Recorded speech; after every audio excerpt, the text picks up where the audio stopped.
ಬನ್ನಿ ಫ್ರೆಂಡ್ಸ್, ಇವತ್ತು ಗುಜರಾತಿ ಡಿಶ್ ಒಂದು ತೋರಿಸ್ಕೊಡ್ತಾ ಇದ್ದೀನಿ. ಭಾಳ ಸುಲಭ, ಆರೋಗ್ಯಕರ, ಮಕ್ಕಳ ಫೇವ್ರೆಟ್ಟು. ಯಾವ್ದು ಗೊತ್ತಾ? ಮೂಂಗ್ ದಾಲ್ ದೋಕ್ಲಾ. ಇದು ಕಾಂಬಿನೇಷನ್ ಬಂದು ಗ್ರೀನ್ ಚಟ್ನಿ ಮತ್ತು ಕಟ್ಟಾ ಮೀಠಾ ಚಟ್ನಿನೂ ತೋರಿಸ್ಕೊಡ್ತಾ ಇದ್ದೀನಿ. ದೋಕ್ಲಾ ಮಾಡೋದು ಹೇಗೆ ಅಂತ ಕೂಡ ನೋಡ್ಕೊಳ್ಳೋಣ. ಒಂದು 1/4 ಕಪ್ಪಲ್ಲಿ ಚಿರೋಟಿ ರವೆ, 1/4 ಕಪ್ಪು ಮೊಸರು, ಎರಡನ್ನೂ ಒಂದು ರೌಂಡ್ ಮಿಕ್ಸ್ ಮಾಡಿ ಒಂದು 5 ನಿಮಿಷ ನೆನಿಲಿಕ್ಕಿಡಿ. ಇನ್ನೊಂದು ಬೌಲಲ್ಲಿ ಸ್ವಲ್ಪ ಹುಣಸೆಹಣ್ಣು, ಒಂದು 7 ಇಂದ 8 ಖರ್ಜೂರ, ಒಂದು 6 ಇಂದ 7 ಬ್ಯಾಡಗಿ ಮೆಣಸಿನ್ಕಾಯಿನ ಸ್ವಲ್ಪ ಬಿಸಿನೀರಲ್ಲಿ ನೆನಿಲಿಕ್ಕೆ ಬಿಡಿ. ಇದೆಲ್ಲ ನೆನೆಯೋಷ್ಟೊತ್ತಲ್ಲಿ ರಾತ್ರಿಯೇ 3/4 ಕಪ್ಪಷ್ಟು ನೆನೆಸಿದ ಹೆಸರುಬೇಳೆನ ಸ್ವಲ್ಪ ನೀರು ಹಾಕ್ಕೊಂಡು ದೋಸೆ ಹಿಟ್ಟೋದಕ್ಕೆ ನೈಸಾಗಿ ರುಬ್ಕೋಬೇಕು.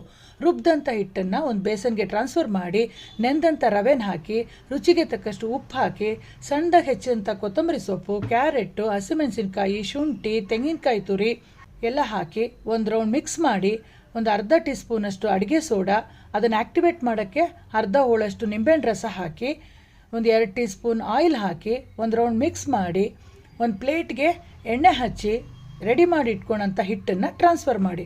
ನೀವು ಅಡುಗೆ ಸೋಡಾ ಹಾಕೋ ಬದಲು ಈನೋ ಸ್ಯಾಚೆಟ್ ಕೂಡ ಹಾಕೋಬೋದು. ನೀವು ಇಡ್ಲಿ ಕುಕ್ಕರಲ್ಲಿ ಕೂಡ ದೋಕ್ಲಾ ರೆಡಿ ಮಾಡ್ಕೋಬೋದು. ಬಟ್ ನಾನಿವತ್ತು ಬಾಣಲೆಯಲ್ಲಿ ಸ್ವಲ್ಪ ನೀರು ಹಾಕಿ ಒಂದು ಸ್ಟ್ಯಾಂಡ್ ಇಟ್ಟು ಪ್ಲೇಟನ್ನು ಇಟ್ಟು 20 ನಿಮಿಷ ಮುಚ್ಚಿಟ್ಟು ಬೇಯಿಸ್ತಾ ಇದ್ದೀನಿ. ಇದು ಬೇಯೋಷ್ಟೊತ್ತಲ್ಲಿ ನಾವು ಗ್ರೀನ್ ಚಟ್ನಿ ರೆಡಿ ಮಾಡ್ಕೊಳ್ಳೋಣ. ಒಂದು ಅರ್ಧ ಕಪ್ಪಷ್ಟು ತೆಂಗಿನಕಾಯಿ ತುರಿ, ಸ್ವಲ್ಪ ಕೊತ್ತಂಬರಿ ಸೊಪ್ಪು, ಒಂದು 1/4 ಕಪ್ಪು ಹುರ್ಗಡ್ಲೆ, ಖಾರಕ್ಕೆ ತಕ್ಕಾಗಿ ಹಸಿಮೆಣಸಿನ್ಕಾಯಿ, 1 ಇಂಚ್ ಶುಂಠಿ, ಒಂದು ಈರುಳ್ಳಿನ ಸಣ್ಣದಾಗಿ ಕಟ್ ಮಾಡಿ ಹಾಕ್ತಾ ಇದ್ದೀನಿ, ಸ್ವಲ್ಪ ಕರ್ಬೇವಿನ ಸೊಪ್ಪು, ಒಂದು ಸೌಟು ಮೊಸರು, ರುಚಿಗೆ ತಕ್ಕಷ್ಟು ಉಪ್ಪು, ಒಂದು ಚಿಟಿಕೆ ಇಂಗು, ರುಬ್ಬಕ್ಕೆ ಎಷ್ಟು ಬೇಕೋ ಅಷ್ಟು ನೀರು ಹಾಕಿ ನೈಸಾಗಿ ಪೇಸ್ಟ್ ಮಾಡಿ ರೆಡಿ ಮಾಡ್ಕೊಳ್ಳಿ. ಇವಾಗ ಗ್ರೀನ್ ಚಟ್ನಿ ರೆಡಿ ಆಯಿತು. ಇದಕ್ಕೆ ಒಗ್ಗರಣೆ ಬೇಕಿದ್ರೆ ಹಾಕೋಬೋದು, ನಾನಿವತ್ತು ಹಾಕ್ತಾ ಇಲ್ಲ. ನೆನೆಸಿದಂಥ ಖರ್ಜೂರ ಮತ್ತು ಹುಣಸೆ ಹಣ್ಣು, ಬ್ಯಾಡಗಿ ಮೆಣಸಿನ್ಕಾಯಿ ಎಲ್ಲ ಹಾಕಿ ನೆನೆಸಿಟ್ಟಿರೋ ನೀರನ್ನೇ ಸೇರಿಸಿ ಪೇಸ್ಟ್ ಮಾಡಿ ರೆಡಿ ಮಾಡ್ಕೊಳ್ಳಿ. ಇನ್ನೊಂದು ಸೈಡಲ್ಲಿ ಬಾಣಲೆಯಲ್ಲಿ ಒಂದು 1/4 ಕಪ್ಪು ಬೆಲ್ಲದ ಪುಡಿ ಹಾಕಿ ಅರ್ಧ ಕಪ್ಪು ನೀರು ಹಾಕಿ ಕುದಿಲಿಕ್ಕೆ ಬಿಡಿ. ಇದು ಕುದಿ ಬಂದಮೇಲೆ ಇದಕ್ಕೆ ಸ್ವಲ್ಪ ಮಸಾಲ ಪುಡಿ ಸೇರಿಸ್ಕೋಬೇಕಾಗತ್ತೆ.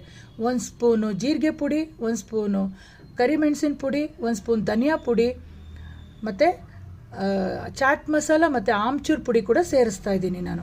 ಮತ್ತು ಬ್ಲ್ಯಾಕ್ ಸಾಲ್ಟ್ ಅಂತ ಸಿಗುತ್ತಲ್ಲ, ಅದು ಕೂಡ ಒಂದು 1/4 ಟೀ ಸ್ಪೂನ್ ಹಾಕಬೇಕು. ಎಲ್ಲ ಮಸಾಲ ಪೌಡ್ರ್ಗಳನ್ನೆಲ್ಲ ಹಾಕಿದ್ರೆ ತುಂಬ ಟೇಸ್ಟ್ ಚೆನ್ನಾಗಿ ಬರುತ್ತೆ. ಮತ್ತು ರುಬ್ಬಿದಂಥ ಪೇಸ್ಟನ್ನು ಹಾಕಿ ರುಚಿಗೆ ತಕ್ಕಷ್ಟು ಉಪ್ಪು ಹಾಕಿ ಒಂದು ಕುದಿ ಬಂದಮೇಲೆ ಕಲರ್ಗೋಸ್ಕರ ಕಾಶ್ಮೀರಿ ಚಿಲ್ಲಿ ಪೌಡ್ರನ್ನ 1 ಟೀ ಸ್ಪೂನ್ ಸೇರಿಸ್ತಾ ಇದ್ದೀನಿ. ತುಂಬ ಚೆನ್ನಾಗಿ ಕಲರು ಮತ್ತು ಟೇಸ್ಟು ಎರಡೂ ಕೊಡುತ್ತೆ. ಈಗ ಒಂದು 10 ನಿಮಿಷದಲ್ಲೇ ಕಟ್ಟಾ ಮೀಠಾ ಚಟ್ನಿ ರೆಡಿಯಾಗಿದೆ. ಈಗ ಪಕ್ಕದಲ್ಲಿ ದೋಕ್ಲಾ ಇಟ್ಟಿದ್ವಲ್ಲ, ಅದು ಬೆಂದಿದೆಯಾ ಅಂತ ನೋಡೋಣ. ಒಂದು ಫೋರ್ಕ್ ಇಟ್ಟು ನೋಡಿದಾಗ ಹಿಟ್ಟು ಆ ಫೋರ್ಕ್ಗೆ